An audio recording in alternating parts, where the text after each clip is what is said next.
Hello student, पिछले video में हमने देखा था विश्व में खनिजों का वितरण, जिसमें हमने एशिया, यूरोप और उत्तरी अमेरिका में कौन कौन से खनिज पाए जाते हैं मुख्यतः प्रमुख रूप से उनकी चर्चा कर ली थी। इस वीडियो में हम लोग देखेंगे दक्षिण अमेरिका। ब्राज़ील के प्राचीनतम पठार एवं एंडीज वलित पर्वत क्षेत्र दक्षिण अमेरिका के प्रमुख खनिज क्षेत्र हैं। यहाँ लौह अयस्क, मैंगनीज, अभ्रक खनिज, तेल, चांदी, पोटाश इत्यादि खनिज का उत्खनन होता है। ब्राज़ील विश्व में लौह अयस्क का सबसे बड़ा उत्पादक है। चिली और पेरू तांबा उत्पादन में अग्रणी है। चिली स्थित एस्कोंडिडा तथा कोलाहुसी विश्व का प्रसिद्ध तांबा खनन केंद्र है। वेनेजुएला में खनिज तेल का विस्तृत भंडार है। तो ब्राज़ील का जो प्राचीनतम पठार है या फिर एंडीज वलित पर्वत है, ये सब में प्रमुख रूप से जो है खनिज क्षेत्र है दक्षिण अमेरिका का। यहाँ पर लौह अयस्क हो गया, मैंगनीज, अभ्रक खनिज, तेल, चांदी, पोटाश इत्यादि अनेक खनिज का जो है उत्पादन होता है, वहाँ से उत्खनन होता है। ब्राज़ील विश्व में लौह अयस्क का सबसे बड़ा उत्पादक क्षेत्र देश है। चिली और पेरू, फिर यह जो चिली और पेरू है दक्षिणी अमेरिका का देश है, यह तांबा उत्पादन में सबसे ज़्यादा ही अग्रणी है। फिर जो एक चिली में एक राज्य होगा या फिर स्थान होगा एस्कोंडिडा, और ये कोलाहुसी विश्व का सबसे प्रसिद्ध तांबा उत्खनन केंद्र है। वेनेजुएला में जो है खनिज तेल का विस्तृत भंडार है। खनिज तेल मतलब पेट्रोलियम हो गया या फिर एलपीजी, सीएनजी, ये सब। फिर आगे देखते हैं दक्षिण अफ्रीका नहीं, अफ्रीका। खनिज संसाधनों के दृष्टिकोण से अफ्रीका धनी महाद्वीप है। अफ्रीका हीरा, सोना एवं प्लेटिनम का विश्व में सबसे बड़ा उत्पादक है।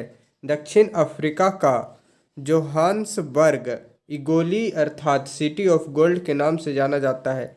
जायरे, जिम्बाब्वे हीरा का बड़ा उत्पादक देश है। दक्षिण अफ्रीका का किमरले हीरा उत्पादन के लिए विश्व प्रसिद्ध है। नाइजीरिया, अंगोला तथा लीबिया में खनिज तेल पाया जाता है। तो अफ्रीका जो है इसको हम लोग अंध महाद्वीप भी बोलते हैं। यह एकदम गरीब महाद्वीप है सभी महाद्वीपों में, परंतु यहाँ जो है बहुत ही अधिक मात्रा में खनिज संसाधन पाए जाते हैं। अफ्रीका हीरा, सोना या फिर प्लेटिनम हो गया, इन सब का पूरे विश्व में सबसे ज़्यादा उत्पादन करता है। दक्षिण अफ्रीका का जोहान्सबर्ग हो गया, इसको सिटी ऑफ गोल्ड के नाम से भी जाना जाता है। फिर अफ्रीका का जायरे और जिम्बाब्वे हीरा का सबसे बड़ा उत्पादक देश है। दक्षिण अफ्रीका का किमरले हीरा उत्पादन के लिए पूरे विश्व में प्रसिद्ध है। फिर नाइजीरिया, अंगोला और लीबिया में बहुत ही ज़्यादा मात्रा में पेट्रोलियम या फिर प्राकृतिक गैस पाई जाती है। फिर अगला है ऑस्ट्रेलिया बॉक्साइट, सोना, हीरा, लौह अयस्क, टीन, यूरेनियम एवं निकेल का बड़ा उत्पादक देश है। यह विश्व का सबसे बड़ा बॉक्साइट उत्पादक देश है। बॉक्साइट से एल्यूमिनियम प्राप्ति होती है। पश्चिमी ऑस्ट्रेलिया के कालगुगी एवं कूलगार्डी क्षेत्र सोने के उत्पादन के लिए जाने जाते हैं। तो ऑस्ट्रेलिया ये बॉक्साइट, सोना, हीरा, लौह अयस्क, टीन और यूरेनियम एवं निकेल का बड़ा उत्पादन देश है। मतलब ऑस्ट्रेलिया में सबसे ज़्यादा बॉक्साइट, सोना, हीरा, लौह अयस्क ये सब जो खनिज है वो पाए जाते हैं। साथ ही साथ ऑस्ट्रेलिया जो है विश्व में सबसे ज़्यादा, मतलब जितने महाद्वीप है 7 महाद्वीप में सबसे ज़्यादा जो बॉक्साइट उत्पादन होता है वो ऑस्ट्रेलिया में ही होता है। बॉक्साइट एक और है और अयस्क है जिससे हम लोग एल्यूमिनियम की प्राप्ति करते हैं। और जो पश्चिमी ऑस्ट्रेलिया का कालगुर्गी और कूलगार्डी क्षेत्र है, यह सोने उत्पादन के लिए पूरे विश्व में चर्चित क्षेत्र है। फिर आगे है अंटार्कटिका।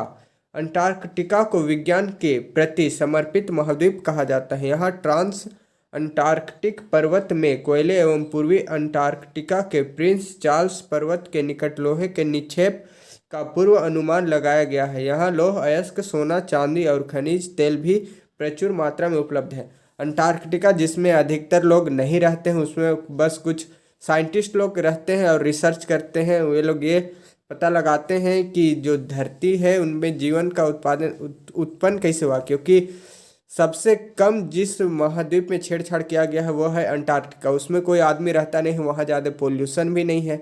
तो वह जो है विज्ञान को पूरा समर्पित क्षेत्र है। उसमें आम आदमी नहीं रहते हैं, बस साइंटिस्ट लोग रहते हैं और वहाँ रिसर्च होता है। जबकि जो ट्रांस अंटार्कटिका है उसके पर्वत में कोयला हो गया, या फिर लोहा हो गया, इस सब जो है खनिज का पूर्व अनुमान लगाया गया है, मतलब उनको खोजा गया है। और साथ ही साथ यहाँ पर लौह अयस्क, सोना हो गया, चांदी हो गया और प्राकृतिक गैस, ये भी प्रचुर मात्रा में उपलब्ध है। फिर देखेंगे झारखंड, हम लोग सभी झारखंड में रहते हैं तो झारखंड में खनिज का वितरण देखते हैं। झारखंड में विभिन्न प्रकार के खनिज पदार्थ पाए जाते हैं, इनमें धात्विक, अधात्विक एवं ऊर्जा खनिज शामिल है। पहला देखिए लोहा।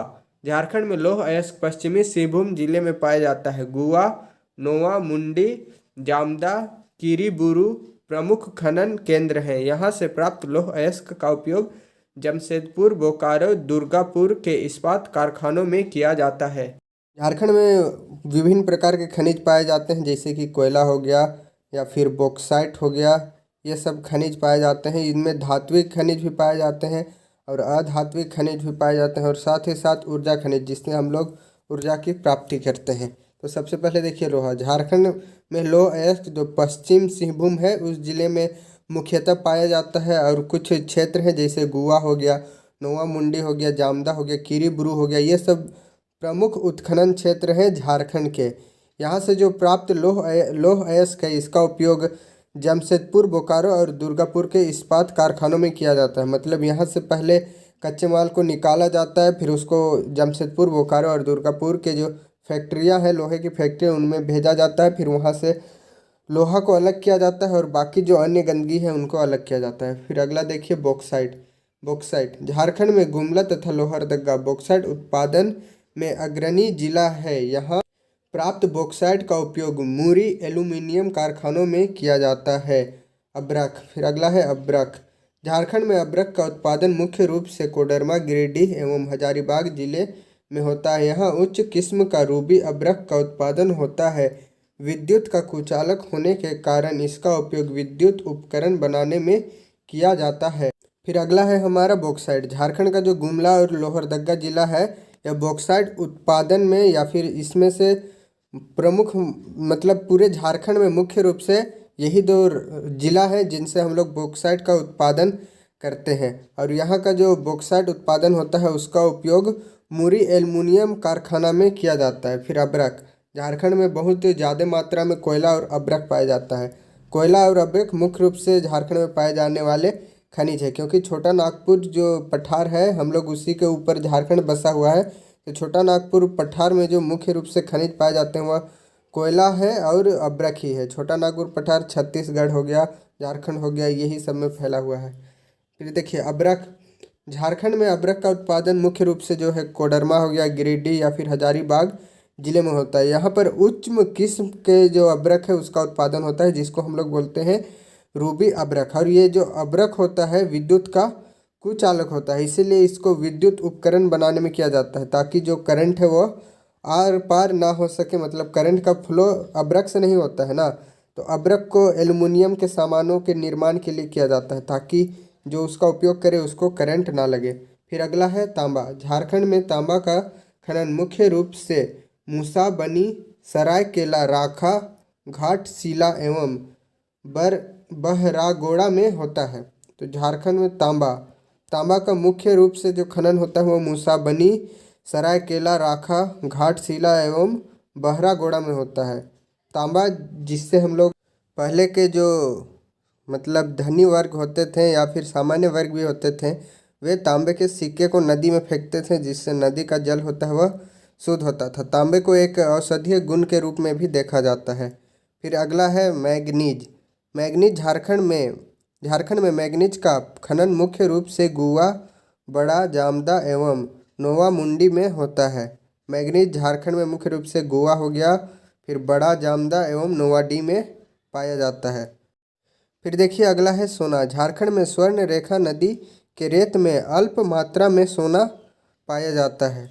देखिए झारखंड का जो स्वर्ण रेखा नदी है, इसके रेत में बहुत ही कम मात्रा में, एकदम आप अगर एक ट्रैक्टर बालू को अगर छानिएगा और उसमें से सोना निकालिएगा तो आपको वैसे ही 10-20 ग्राम सोना निकलेगा। मतलब बहुत ही कम मात्रा में सोना पाया जाता है, लेकिन सोना मिलता है झारखंड में भी। आगे देखिए चूना पत्थर। झारखंड में चूना पत्थर का उत्खनन पलामू एवं रामगढ़ जिले में होता है। इसका उपयोग सीमेंट तथा लौह इस्पात बनाने में किया जाता है। चूना पत्थर, जिसका उपयोग हम लोग घर को रंगने के लिए करते हैं, और इससे जो होता है सीमेंट या फिर लौह इस्पात का भी निर्माण किया जाता है। तो झारखंड में जो चूना पत्थर होता है उसका उत्खनन मुख्य रूप से पलामू और रामगढ़ जिले में होता है। फिर आगे देखिए, खनिजों का क्या उपयोग है। हम लोग दैनिक जीवन में किस प्रकार से खनिजों का उपयोग करते हैं। खनिजों का उपयोग कई उद्योगों में होता है।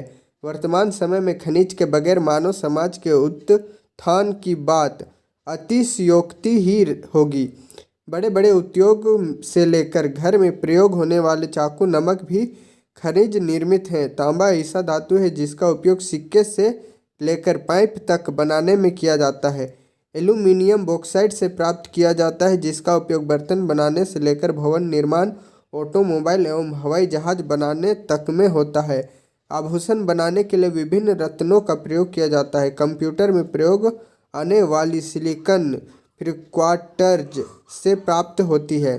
तो खनिजों का उपयोग देखिए, हम लोग आम जिंदगी में जितने भी सामान देखते हैं सब खनिजों से ही प्राप्त हुए हैं। जैसे कि आप लोग का हो गया एलपीजी, जिसमें हम लोग खाना बनाते हैं, सिलेंडर हो गया, या फिर टीवी हो गया, कुर्सी हो गया, ये घर हो गया, घर ईंट हो गया, या फिर सीमेंट हो गया, या फिर उसको रंगने के लिए कुछ पेंट हो गया। तो जितने भी देखिएगा ये सब खनिज ही हैं किसी ना किसी प्रकार से। बड़े बड़े उद्योगों में लौह अयस्क खनिज के द्वारा हम लोग लोहा प्राप्त करते हैं। बॉक्साइट के द्वारा हम लोग एल्युमिनियम प्राप्त करते हैं। इसी प्रकार तांबा धातु जिसका उपयोग सिक्का बनाने के लिए होता है या फिर पाइप बनाने के लिए किया जाता है, और एल्युमिनियम जिसको हम लोग बॉक्साइट से प्राप्त करते हैं उसका उपयोग भी बहुत बृहद रूप में किया जाता है, जैसे कि हवाई जहाज बनाने के लिए किया जाता है। जो एल्युमिनियम है वो बहुत हल्का धातु होता है, तो इसका निर्माण मुख्य रूप से हवाई जहाज बनाने में किया जाता है, या फिर मोबाइल बनाने में किया जाता है, या फिर भवन निर्माण में कहीं कहीं पर इसका उपयोग सजावटी रूप से भी किया जाता है।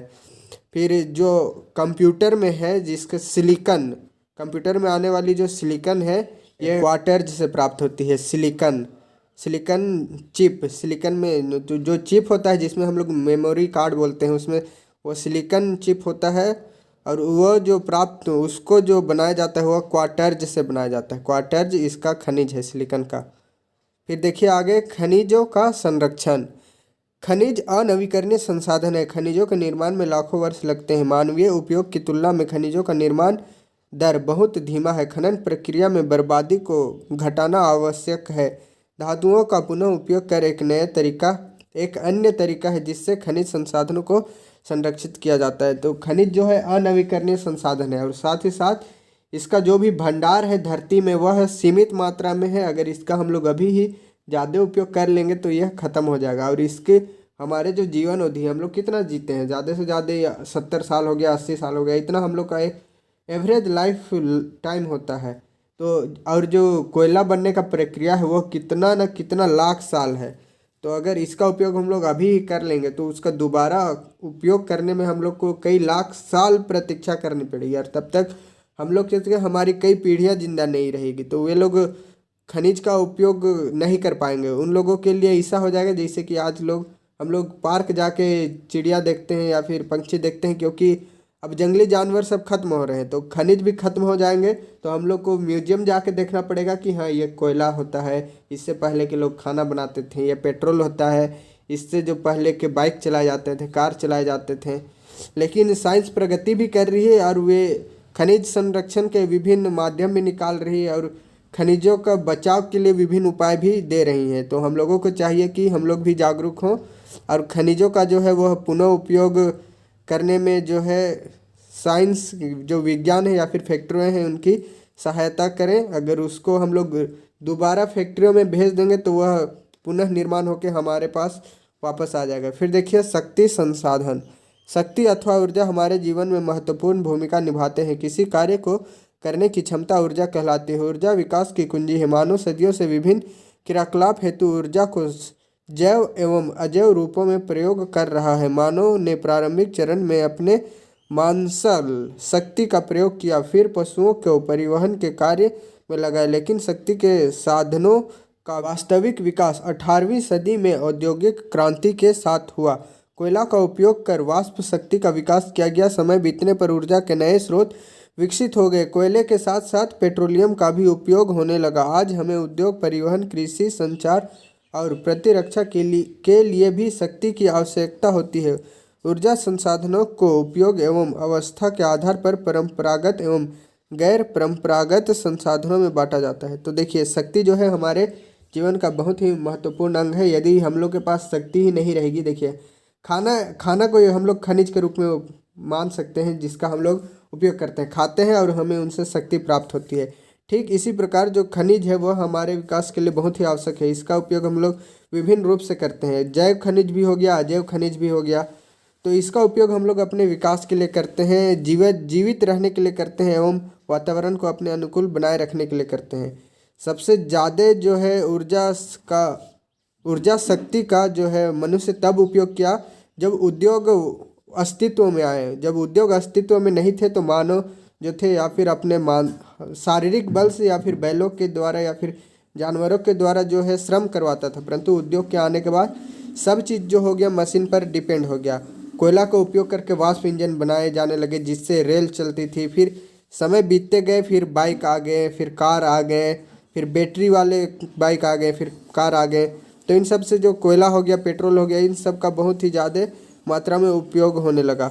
आज उद्योग, परिवहन, कृषि, संचार या फिर प्रतिरक्षा हो गया, इन सभी के लिए हम लोग को शक्ति की आवश्यकता होती है। शक्ति मतलब बिजली हो गया या फिर आग हो गया या पेट्रोल हो गया, इन सब की आवश्यकता होती है। तो ऊर्जा का उपयोग के आधार पर या फिर उसकी अवस्था के आधार पर इसको हम लोग दो प्रकार से बांटेंगे। पहला परंपरागत ऊर्जा स्रोत और दूसरा गैर परंपरागत ऊर्जा स्रोत। पहला देखिए, परंपरागत स्रोत। लंबे समय से सामान्य उपयोग में लाए जा रहे ऊर्जा के स्रोत ही परंपरागत ऊर्जा के स्रोत हैं। ये मुख्यतः दो प्रकार के होते हैं, ईंधन एवं जीवाश्म ईंधन।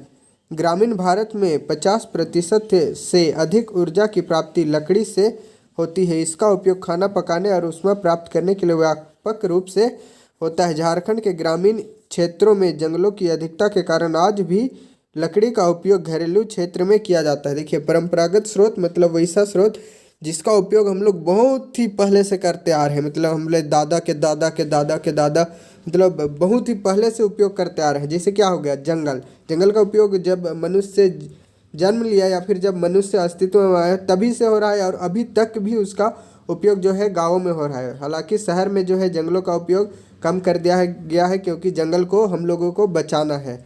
तो इसको हम लोग परंपरागत ऊर्जा स्रोत बोल सकते हैं।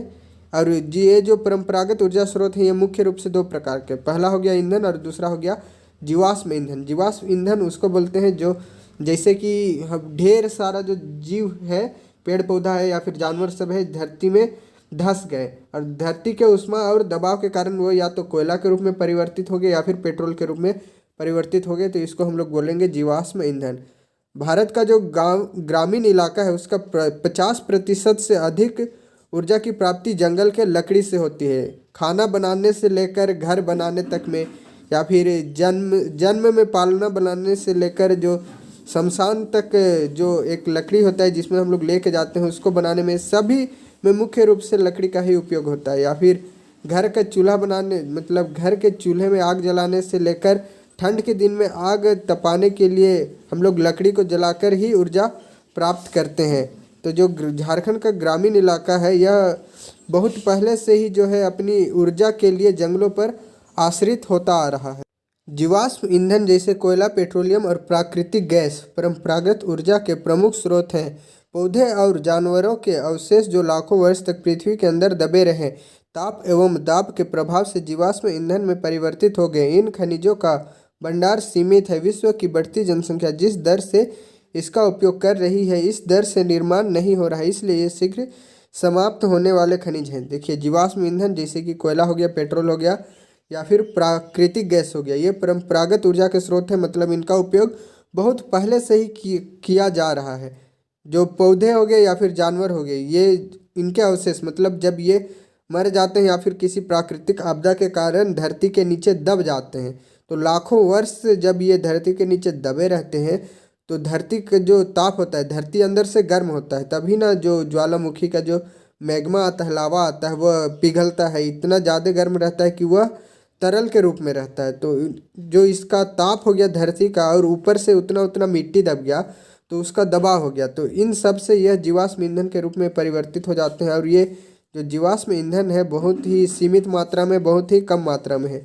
जिस दर से अभी विश्व की जनसंख्या बढ़ रही है और जिस दर से हम लोग जीवाश्म ईंधन का उपयोग कर रहे हैं, अगर ऐसा ही चलता रहा तो आने वाले कुछ सालों में यह ख़त्म हो जाएगा और हम लोग इन खनिजों का दोबारा उपयोग नहीं कर पाएंगे, क्योंकि इनको बनने में बहुत ही लंबा समय अंतराल लगता है, लगभग कई लाख साल लग जाते हैं। इस वीडियो में इतना ही। मिलते हैं अपने अगले वीडियो में, जिसमें हम लोग देखेंगे कुछ अन्य, जैसे कि कोयला हो गया, बॉक्साइट हो गया, ये सब झारखंड में पाए जाने वाले खनिज संसाधन। आई होप जो वीडियो है आपको पसंद आया होगा। अगर वीडियो आपको पसंद आया है तो इस वीडियो को लाइक करें, शेयर करें, कमेंट करें और इस चैनल को HDS ट्यूटोरियल को सब्सक्राइब करें। Thank you.